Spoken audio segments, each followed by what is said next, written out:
अस्सलाम वालेकुम नन जमूं टॉपिक ते introduction to object oriented programming دا ډېر اهم کنسپټ دی او دا یوازې د یو پروګرامینګ دپاره نه دی چې صرف پیتان کې تا آبجیکټ اورینټډ پروګرامینګ وپېژندو بس دا دپاره پوره دی تا یو پیر آبجیکټ اورینټډ پروګرامینګ وپېژندو ستا کنسپټ کلیر شو نو ستا په هر پروګرامینګ کې په دې باندې به کمانډ وي نو زموږ ایجنډا څه ده زموږ ایجنډا اول دا اولنی ټاپک به مونږ کوو پروسیجر اورینټډ پروګرامینګ دا به پیژنو آبجیکټ اورینټډ پروګرامینګ مین اسپیکټ اف object oriented programming encapsulation clause object دا کمپلیټ ویډیو دا د object oriented programming باره کې په دې کې به موږ انټروډکشن کوو چې object oriented څه شی دی د اول نه والا تر د اخره پورې زموږ سره اوسئ او ویډیو به هم د اول نه والا او تر د لاست پورې به ګورئ نو راځئ اولینی ټاپک ته د دې نه مخکې چې موږ د اوسه پورې څونه د پایتان ټاپک ووي هغې ته ویل کېږي پروسیجر اورینټډ پروګرامینګ او نن زمونږ د دې ځای نه به ټاپک شروع کیږي آبجیکټ اورینټډ پروګرامینګ ګوره پروسیجر اورینټډ پروګرامینګ د هغه پروګرامینګ دی چې په دې کې مونږ ډیټا فنکشن وغیره دا څیزونه الګ الګ استعمالو جدا جدا سکو استعمالو بیل بیل استعمالو دې د سویل کیږي پروسیجر اورینټډ پروګرامینګ لکه all the programs we have created so far are around function that is a block of statement which manipulate data پدې کې مونږ به څه استعمالو پروسیجر پروګرامینګ کې پدې کې به مونږ فنکشن استعمالوله هغه به څه ډیټا منیپولیټ کوله یا به کې څه چینجز کو یا به څه ډیټا اخیسته زمونږ نه this is called procedure oriented way of programming دا پروسیجر اورینټډ یا آبجیکټ اورینټډ دا ځل مطلب دا دی ځل لینګویج نه دی دا د لینګویج هغه کنسپټ دی چې تاسو په کومه طریقه باندې تاسو کوډ لیکئ دا هغه څیزونه دي نو تاسو به پروسیجر اورینټډ پروګرامینګ په دې باندې انشاءالله پوه شوي او موږ به دا پریکټیکل هم کوو چې دا پروسیجر اورینټډ پروګرامینګ دا ولې موږ استعمالو او آبجیکټ اورینټډ پروګرامینګ دا ولې موږ استعمالو نو اوس راځئ object oriented programming ته object oriented programming څه شی دی اوس دغه ګورئ there is another way of programming of organizing your program دا یو بل طریقه ده بیا چې مونږ په دې باندې څه کوو کوډ دی پروګرام دی هغه ارګنایز کوو which is to combine data and functionality او په دې کې مونږ څه کوو دغه ډیټا او فنکشن یا میتھډ دا مونږ څه کوو کمباین کوو and wrapped inside something is called object او دا مونږ یو خاص object بیا د دې جوړو چې هغه object یې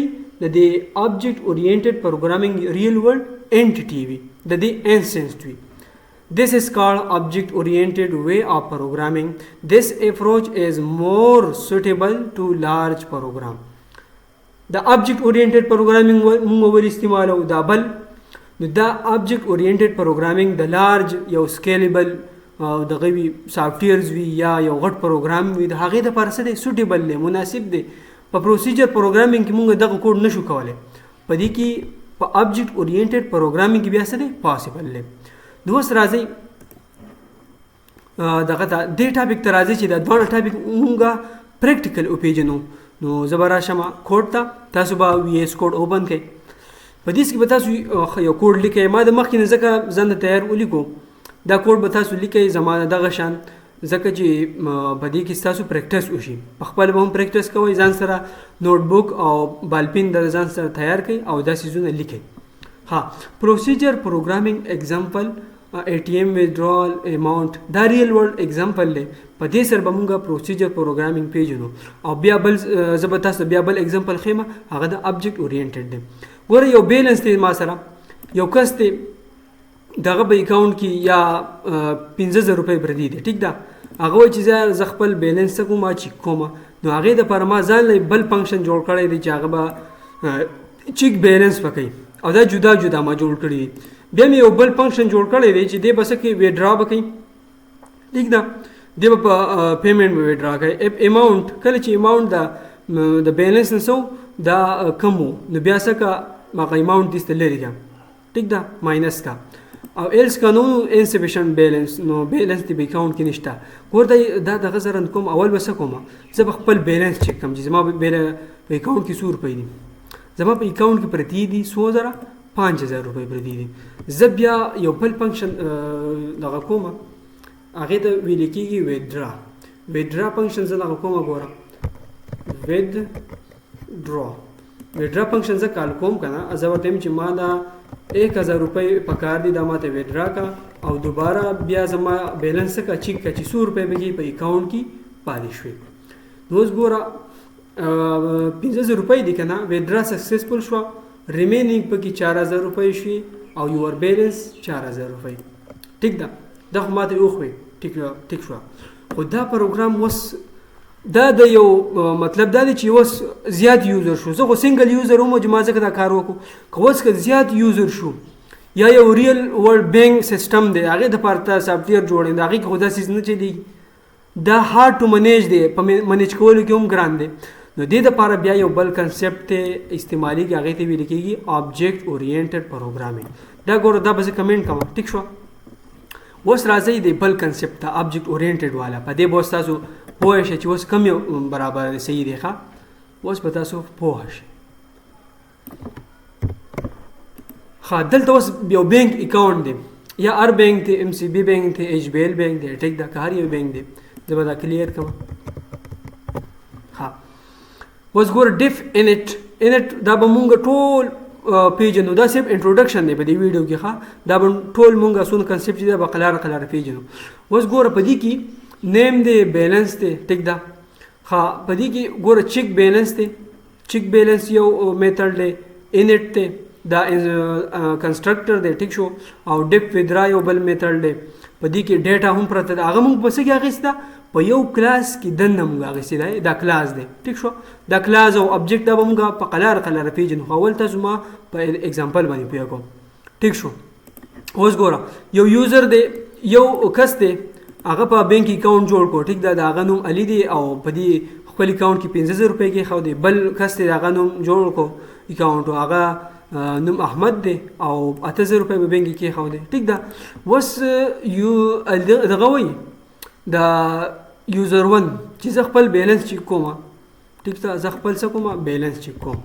دی به څه وکړي بیلانس به چیک کړي. ګوره د اکاونټ کې 100 روپۍ پرتې دي، 5000 روپۍ پرتې دي ټیک ده. او که اوس وایي چې یاره یوزر 2 اوس وایي چې یاره ما ته خپل بیلانس پکار دی ټیک شو، نو د به اکاونټ کې 8000 روپۍ پرتې دي. اوس وګوره په دې کې څومره په اسانه زه منیج کولی شم هر یو یوزر ته پر ځان ځانله. نور کلاس یو دی، هر څه پکې یو ځای، خو دا احمد ځانله ابجیکټ دی، علي ځانله ابجیکټ دی، د به اکاونټ کې دونه دي. ها اوس یوزر 1 وایي چې یاره زه د خپل اکاونټ نه زه دغه کومه ویډرا کومه 1000 روپۍ. په دې کې ایرر راغلی.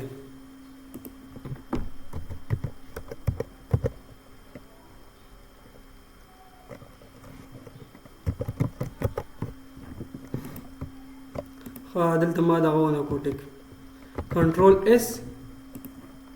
ښه اوس ګوره علي څه وایي، علي وایي چې زه د خپل اکاونټ نه، نو د علي په اکاونټ کې څونه روپۍ اوس پاتې شوي 4000 روپۍ پاتې شوي. اوس یوزر 2 وایي چې زه د خپل اکاونټ نه هم ویډرا کوم ټیک ده، زه د خپل اکاونټ نه ویډرا کوم. یوزر 2 وایي نو ګوره د ده د اکاونټ نه به مثال ما کټ کړی 100 روپۍ، د ده د اکاونټ نه ما 3000 روپۍ دا ویستې، علي د خپل اکاونټ نه ویستې. نو دغه سره څو پاتې شوي، یو 4000 پاتې شوي، او دغه سره 100 روپۍ وي، 8000 وي، 3000 دی لاړې، نو 5000 روپۍ پاتې شوي. که بیا یوزر 2 وایي چې ما له یاره اکاونټ څه دی چې کول دي چې زما په اکاونټ کې 100 روپۍ اوس پاتې شوي. ګورئ د علي په اکاونټ کې 4000 پاتې شوي، او دا بل څه دی احمد په اکاونټ کې اوس 5000 روپۍ پاتې شوي ټیک ده. دا هم د دې پروسیجرل او د ابجیکټ اورینټډ په دغه باندې ایکسپیکټ کم پروګرام چې به ان شاء الله تاسو اوس پوه شئ. اوس راځئ نیکسټ ته. د دې پسې بیا د ابجیکټ اورینټډ پروګرامینګ مین کنسپټ چې کوم دي هغې کې کلاسز د ابجیکټ دا به مونږ اوس یو په طریقه پیژنو. دې کې بل راځي انکیپسولیشن، دا یو کنسپټ دی، انهیریټنس اینډ پالیمارفیزم. دا به یو په روانو ویډیوګانو کې به یو په قلاره پیژنو. انکیپسولیشن څه ته وایي؟ an act of combining property and method related to the same entity is called encapsulation. Encapsulation دا هغه څه دی چې په دې کې مونږه properties, function, methods او data دا مونږ څه کو په یو خاص کلاس کې په دې کې څه کو combine کو. نو دې څه ویل کېږي انکیپسولیشن. به تاسو پیژنئ کیپسول هغه کوم ټیبلیټ په تاسو لیدلی که نه په ډاکټرانو سره دوایانو کې دغه ګوره په هغې کې دننه ګولۍ خو پکې دننه وي خو هغه کیپسول کې دننه بنده کړي نو دغه څه دغه ګولۍ په یو پیکټ کې څه بنده کړي دغه شان انکیپسولیشن دغه کار کوي چې د ډیټا او پراپرټي څه کوي دا کمباین کوي پر سیم انټیټي د یو شان ابجیکټ لپاره. او اوپس از ریل ورلد پروګرامینګ. اوپس د یو ریل ورلد پروګرامینګ دی. اوس راځي دی کامن ناون څه ته ویل کېږي او پراپر ناون څه ته ویل کېږي. کامن ناون به تاسو په انګلیش کې ویلی دا یو مثال یو کلاس دی. پراپر ناون دا څه دی دا یو اوبجیکټ دی. مثال بینک دی. په بینک کې دلته ګوره امپلای ده. امپلای په بینک کې څه دی هغه کم کس چې پیسې میسې ورکوي او دلته پکې کسټمر دی. ګوره دا امپلای څه شوه د بینک څه دی منیجر دی. د امپلای ځان له یو کلاس وي د کسټمر مثال یو کلاس دی. کسټمر خو هر یو کس کېدی شي په بینک کې نو چې مثال ته هر یو کس له کسټمر نوم ورکړی وي دا خو بیا غلطه شوه. کسټمر څه دی دا یو بلو پرنټ دی یو نقشه ده او په دې کسټمر کې به دننه هر یو کس په څه وي دا به ابجیکټ وي. لکه مثال کسټمر دی اوس یو بینک دی هغې کې اوس یو کس ناست دی چې کسټمر راغلی دی نو خلک به تپوس کوي چې کوم کسټمر دی. خلک به چې احمد راغلی دی یا به څوک وایي چې ابرار راغلی. دا ځان له ځان نوم چې یاد کو دا اوس په دې کسټمر کې دننه څه دی دا ابجیکټ دی ریل ورلد انټیټي ده. اوس مثال دا کلاس اوس دلته څه شی دی کلاس از کمبینیشن اف ویریبل اینڈ فنکشنز دی. نو په دې کسټمر کې دننه بہت څه چل کېږي. دا کسټمر ابرار کسټمر دی هغه ځان له پیسې به ډرا کوي. بل یو کسټمر دی احمد هغه څه کوي بیلنس په بینک کې جمع کوي. ټول څه یو شان کار کوي. هر اوبجیکټ نه دی د ځان له بیله بیله دنیا وي ځان له خو کار څه کوي یو شان کوي. په دې ریل ورلد اگزامپل به تاسو پوه شئ. اوس ګوره په دې ریل ورلد اگزامپل زه تاسو لپاره کوم. دلیپ یو کس دی هغه ډیپازیټ کا د خپل اکاونټ نه 100 روپۍ 3000 روپۍ څه کړی ډیپازیټ کړی. نو د چې کوم ډیپازیټ وکړو ټیک ده نو هغه د خپل اکاونټ سره د ریلیټډ قصه ده د بل ابجیکټ د کار نشته. اوس راهول بل یو کس دی هغه دغه وکړو ویډرا هغه د خپل اکاونټ وکړه 2000 روپۍ. نو د خو د خپل اکاونټ سره کار دی د بل اکاونټ سره د کار نشته. که پیسې کمیږي د اکاونټ نه به کمیږي. د 3000 ډیپازیټ وکړو که پیسې سیوا کېږي نو د په اکاونټ کې به سیوا کېږي د بل چا په اکاونټ کې د وجې نه سیوا کېږي. ټیک شو. اوس کلاس ته وایي کلاس از ا کیورډ. کلاس څه دی د یو کیورډ دی په پایتان کې ډیفاینډ دی. کلاس از ا نیم دا یو نوم دی. کلاس انکیپسولیټ ډیټا اینڈ فنکشن او کلاس څه کوي دا انکیپسولیټ کوي یوځای کوي مرج کوي څه ډیټا او فنکشن. Creating class is creating a new data type. یو کلاس چې مونږ کریټ کوو نو داسې په مطلب کې داسې وایي چې مونږ یو نوی ډیټا ټایپ جوړو. کلاس از ا ډسکرپشن اف آبجیکټ. کلاس څه دی دا ډسکرپشن اف آبجیکټ دی چې په دې کلاس کې چې کوم آبجیکټ راځي دی به څه کوي. مثال بینک دی نو په بینک کې د مخکې نه به یو کلاس یې ډیفاین شوی چې دا کسټمر چې راځي نو دی به ویډرا به کوي ډیپازیټ به کوي. ټیک شوه مختلف سیزونه به کوي. کلاس از ا بلو پرنټ اف آبجیکټ. کلاس څه دی دا یو نقشه ده د بلو پرنټ لپاره خو ریل ورلد انټیټي څه دی هغه آبجیکټ دی. مثال تاسو به مخکې مو ویلي اینډ فلوټ کمپلیکس بول لیسټ رینج ټفل سیټ ډیک str etc آر کلاسز. دا څه دي دا کلاسز دي. نیکسٹ راځي چې ابجیکټ بس مونږ وپېژنو چې ابجیکټ څه شی دی. بیا په کلاس کې دننه یو څو دغه دي ان کلاس دي هغې ته یو ته ویل کېږي پراپرټیز او بل ته ویل کېږي میتھډز.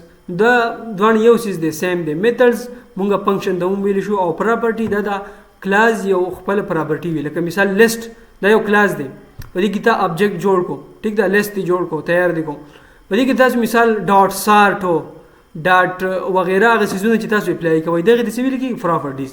او دا دوانه چې د دوانو نومونه ته په شعر کې څه ویل کېږي اټریبیوټ ٹھیک ده object ورسره ویل کېږي object is an instance of class دا د class څه د instance د example دی object is a real world entity object دا یو real world entity ده object ته مونږه instance هم ویلی شو object ورته هم ویلی شو instance object ورته هم ویلی شو دا درې وانه same name دی او یو شان مطلب دی you can create any number of object in a class تاسو په یو کلاس کې مختلف قسمه object څه کوي create کولای شئ مثال integer دا یو object دی int class نه int سره دا یو class دی په دې کې ما ځان له ځان object جوړ کړه x ته مې assign کو 5 نو دا ځان له object جوړ شو y is equal to 6 دا ځان له object دی 7 is equal to z is equal to 7 نو دا ځان اوس object جوړ شو درې object په یو کلاس کې څه کړه create کړه